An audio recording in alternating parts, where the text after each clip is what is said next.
Halo semuanya, jumpa lagi dengan saya Yolia Agnesia. Kita akan bahas lanjutan soal-soal deret. Di sini lanjut ya ke subtopik 9.3 dan 9.4. Tapi khususnya di sini kita akan bahas di 9.4 saja gitu ya. Jadi untuk uji integral saya nggak ambil contohnya gitu. Jadi di 9.3 dan 9.4 kita khusus membahas deret yang suku-sukunya positif begitu ya. Nah, makanya dia disebut di sini deret positif. Nah, untuk deret positif sendiri itu ada banyak tools atau uji konvergenan yang bisa kita pakai. Di sini saya kumpulkan teorema-teorema yang bisa digunakan beserta dengan contoh-contohnya. Pertama itu ada rasio tes. Rasio tes ini kita melimitkan rasio dari deret tersebut, di mana nanti rasionya akan kita bandingkan dengan 1 gitu. Kalau kecil dari 1, jadi ini seperti geometri sebenarnya, tapi rasionya di sini itu bukan apa ya? Dia bukan dari geometri di sini. Apa namanya? Wait dulu. Ya, dia bukan deret geometri, tapi kita bisa cari rasionya gitu ya. Jadi kalau deret geometri, rasio setiap sukunya itu sama gitu. Nah, jadi dalam hal ini untuk tes rasio, uji rasio, kita melimitkan rasionya dan rasionya akan dibandingkan dengan 1. Kalau kecil dari 1 itu deretnya konvergen, kalau besar dari 1 deretnya divergen, dan kalau sama dengan 1 kita tidak bisa ambil kesimpulan. Lanjut, ada lagi namanya ada uji perbandingan limit, uji banding limit gitu. Nah, untuk uji banding limit kita juga melimitkan rumus suku barisannya dengan suatu rumus suku deret lain gitu ya. Jadi ini misal kita punya deret AN gitu ya, maka kita akan mencari konvergenan deret AN, kita cari deret BN yang kita tahu kekonvergenannya, kemudian kita bandingkan rumus suku AN dengan rumus suku BN, lalu kita limitkan. Kalau hasil limitnya itu sama dengan L yang berhingga, dalam hal ini L-nya berhingga, maka kekonvergenan deret AN dan BN itu sama gitu. Jadi makanya deret BN yang kita cari itu kita harus tahu kekonvergenannya. Oh, misalnya kita pilih deretnya yang divergen, terus hasil limitnya adalah 2 misalnya, berarti berhingga. Artinya deret AN itu ngikut kekonvergenannya dengan si BN. Kalau BN tadi divergen, maka dia juga divergen gitu. Secara bersama-sama di sini. Nah, jika L-nya itu sama dengan 0 gitu ya, dan si BN-nya konvergen, maka AN-nya juga pasti konvergen. Tapi kalau misalnya hasil limitnya 0 dan yang kita pilih deret BN-nya itu divergen, kita nggak bisa simpulkan apapun untuk si AN. Seperti itu ya. Next ada uji banding biasa. Nah, untuk uji banding biasa kita juga memerlukan deret lain gitu ya. Dimana misal kita punya AN lah sebagai deret yang mau kita cari kekonvergenannya. Nah, kita cari BN, dimana BN ini kita harus tahu nih kekonvergenannya. Nah, tapi syaratnya adalah kalau AN kamu lebih kecil daripada BN, maka si BN yang kamu pilih itu haruslah dia konvergen gitu ya. Oleh karena itu nanti si AN akan ngikut. Kalau yang di depannya aja udah konvergen, pasti dia juga konvergen. Nah, lain halnya kalau misalnya deret yang kamu punya itu yang lebih besar. Yang kamu cari itu yang lebih besar. Sedangkan yang kamu ketahui itu adalah yang AN yang lebih kecil. Maka yang diketahui ini haruslah deret yang divergen. Supaya kamu bisa menyimpulkan deret yang lebih besar dari dia itu adalah deret yang divergen juga gitu. Jadi kata kuncinya di sini adalah kalau mau memakai deret yang konvergen, maka carilah deret itu yang lebih dari si deret yang mau dicari. Sukunya itu gitu ya. Kalau punya deret yang divergen, maka deret tersebut sukunya itu harus kurang dari deret yang mau dicari, seperti itu. Jadi kita akan bahas penggunaan dari 3 teorema ini pada video kali ini ya. Oke, saya langsung aja ya untuk soal pertama. Di sini kita akan menentukan kekonvergenan dari deret 8n per n faktorial. Nah, kita akan gunakan uji rasio dalam hal ini. Jadi kita misalkan dulu ya. Jawab. Jadi kita misalkan AN kita itu adalah 8N per N faktorial. Seperti itu ya. Nah, sehingga AN plus 1-nya adalah 8 pangkat N plus 1 per N plus 1 faktorial. Nah, akan digunakan uji rasio ya. Sehingga kita bisa tulis limit dari saat N menuju tak hingga untuk AN plus 1 dibagi dengan AN adalah AN-nya itu, AN plus 1 adalah 8N plus 1 dibagi dengan N plus 1 faktorial. Lalu ini dibandingkan dengan AN, yaitu 8 pangkat N per N faktorial. Sorry, limitnya ketinggalan. Nah, kemudian untuk pembagian ya sama dengan pembagian pecahan ya. Jadi prinsipnya 8 pangkat N plus 1 per N tambah 1 faktorial dikali dengan N faktorial per 8 pangkat N. Jadi ini dibalikan. Limit N menuju tak hingga. Nah, ini yang sukunya perpangkatan kita satukan dalam sebuah pecahan. Nah, yang deretnya yang sukunya faktorial juga disatukan dalam satu buah pecahan. Kemudian disederhanakan, ya ini 8 menjadi 8 pangkat 1 ya, karena kalau pembagian pangkatnya dikurang. Nah, kalau ini ya, kita bisa tulis yang N tambah 1 faktorial ini bisa kita ganti menjadi, nah kita jabarkan N plus 1 dikali N faktorial. Sehingga kita bisa bagi ini dengan ini, yaitu 1 gitu ya. Sehingga yang tersisa adalah per N tambah 1. Nah, limitnya adalah, nah kalau N-nya menuju tak hingga, berarti ini akan menuju ke 0. Dimana 0 ini, ya ingat ini adalah row tadi ya yang kita cari. Jadi row-nya itu kecil, 0 itu kecil dari 1. Nah, berdasarkan, jadi kita bisa tulis di sini, berdasarkan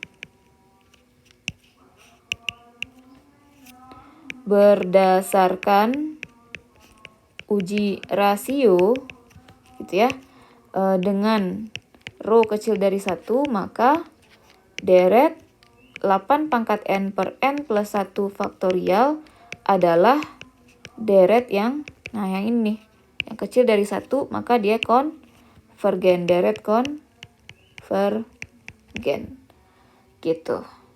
Oke ya. Baik, kita lanjut ke soal yang kedua.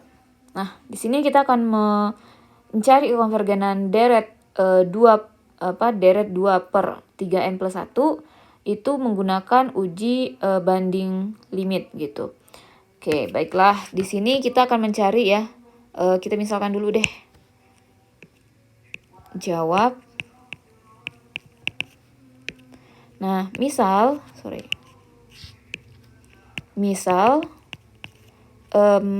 kita AN-nya itu adalah 2 per 3N plus 1, dimana ini adalah deret positif ya, besar dari 0 untuk N anggota bilangan asli. Nah, kemudian, bilang cacah ya di sini ya, karena N-nya mulai dari 0. Nah, kemudian BN kita ya, kita pilih BN itu adalah deret yang kita ketahui ya, ininya kekonvergenannya. Nah, kita bisa tulis di sini, kita nggak perlu ya, deret yang kita pilih itu nggak perlu ada hubungannya dengan deret AN. Pilih aja deret yang kita tahu kekonvergenannya gitu. Jadi di sini saya pilih BN itu adalah 1/n. Nah, ya kan? Ini adalah deret yang besar juga dari 0. Sukunya juga besar dari 0. Dengan gitu ya, deret 1/n itu adalah divergen. Seperti itu. Oke. Nah, dengan uji banding limit diperoleh limit dari saat N menuju tak hingga dari AN per BN itu adalah limit N menuju tak hingga dari AN-nya apa? 2 per N tambah 3 ya, 3N tambah 1 per Aduh, ini dulu penulisannya kita rapikan sedikit. Limit dari saat n menuju tak hingga dari AN per BN adalah limit dari AN-nya itu 2 per 3N plus 1 per BN-nya 1 per N. Nah, kemudian ini kita sederhanakan. Berarti 2 per 3N plus 1 dikali N per 1. Jadi ini adalah limit N menuju tak hingga 2N per 3N plus 1.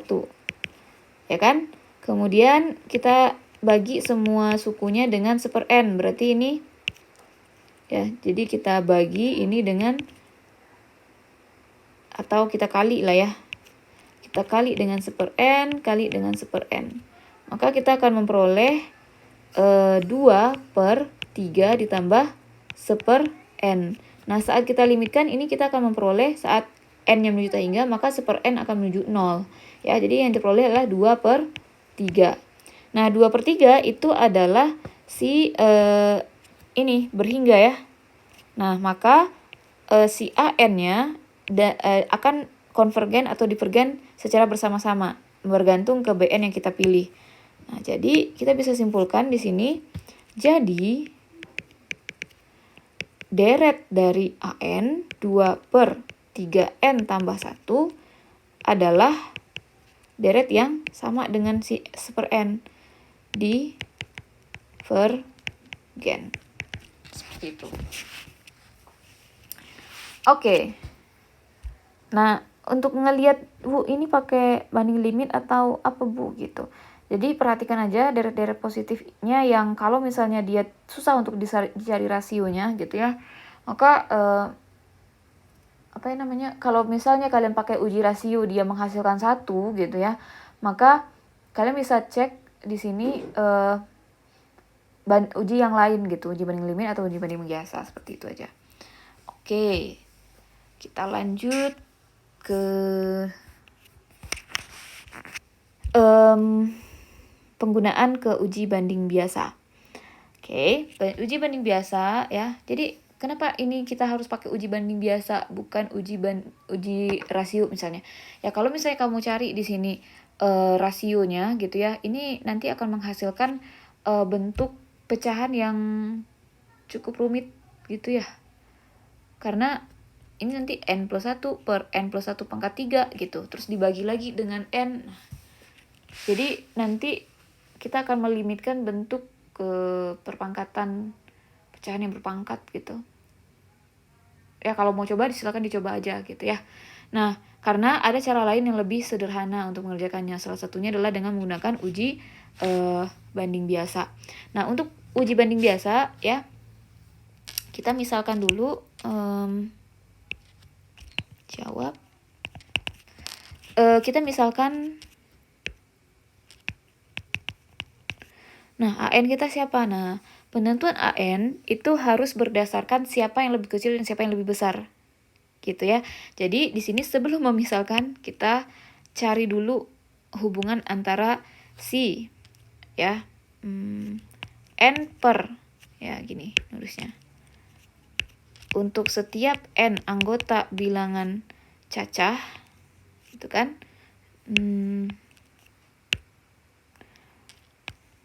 Itu. Ini bisa nggak ya untuk cacah? Ini kita mulai dari 1 aja deh biar aman ya. Gitu. Asli. Gitu ya. Jadi si 1 per N pangkat 3 tambah 1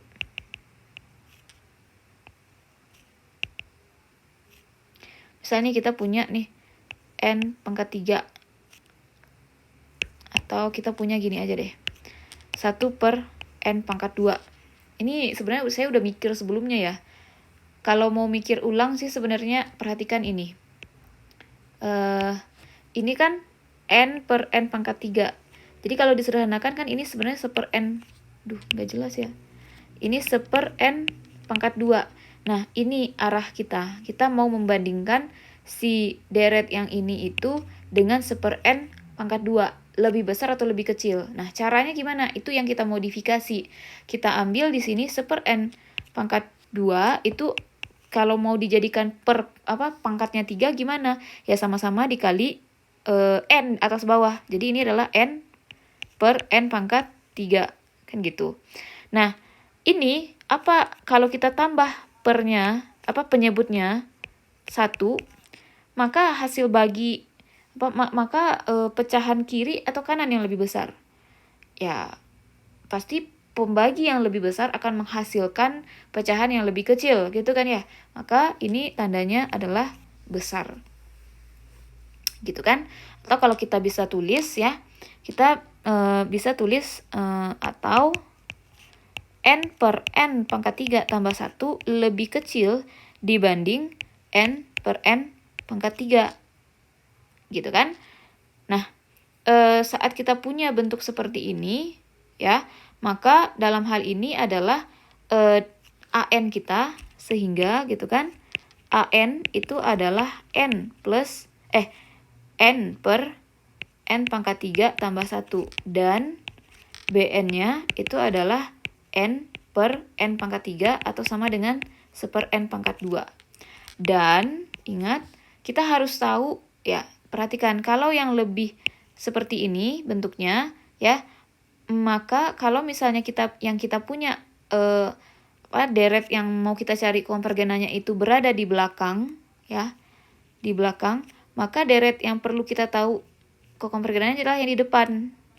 Nah, siapa? Si Bn itu harus konvergen. Nah, artinya kita lihat di sini, dan deret dari 1/n pangkat 2 itu adalah deret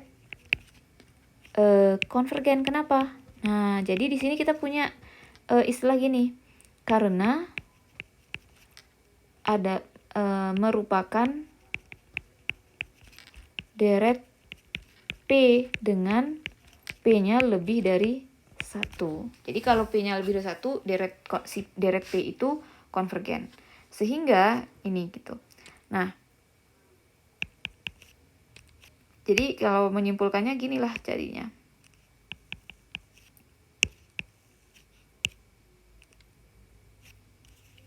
Ya, kita tadi nggak ngecek ini ya. Jadi sebenarnya kita udah ngecek ya, harusnya untuk setiap n anggota bilangan asli gitu ya. Dan untuk setiap n anggota bilangan asli gitu ya, dan untuk setiap n yang lebih besar dari n tertentu gitu ya, maka kita punya hubungan ini ya, dimana an yang kita pilih itu selalu lebih dari 0. Ini juga pasti lebih dari 0 ya, karena n-nya nggak mungkin 0 gitu ya. Jadi kita sudah memenuhi deret banding biasa. Nah, berdasarkan uji banding biasa, maka deret si n per n pangkat 3 tambah 1 adalah deret kalau misalnya si Bn-nya konvergen ya, yang di depannya konvergen, maka yang di belakang juga pasti konvergen. Tadi kan yang kita cari yang kita tahu ini konvergen. Maka deret yang belakang ini juga udah pasti konvergen juga gitu. Gitu ya. Oke, saya rasa cukup ya pembahasan untuk deret positif. Nanti kita akan lanjutkan pembahasannya untuk deret ganti tanda gitu. Terima kasih atas perhatiannya. Mungkin kalau ada salah-salah bisa diluruskan ya di kolom komentar. Terima kasih.